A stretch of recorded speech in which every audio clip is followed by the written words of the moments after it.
মাদ্রাসাতে দাও বাবা মা তোমাদের সন্তান, কোরআন হাদিস শিখে হবে সাচ্চা মুসলমান। মাদ্রাসাতে দাও বাবা মা তোমাদের সন্তান, কোরআন হাদিস শিখে হবে সাচ্চা মুসলমান।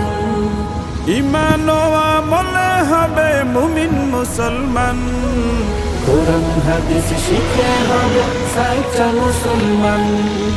কোরআন হাদিস শিখে হবে সাচ্চা মুসলমান। তারা হরফে হরফে পাবে আল্লাহর পরিচয়, অন্তরেতে থাকবে সদা জাহান্নামের ভয়। হরফে হরফে পাবে আল্লাহর পরিচয়, অন্তরেতে থাকবে সদা জাহান্নামের ভয়। দিন কায়েমী করবে দ্বীনি সমাজ বিনির্মাণ।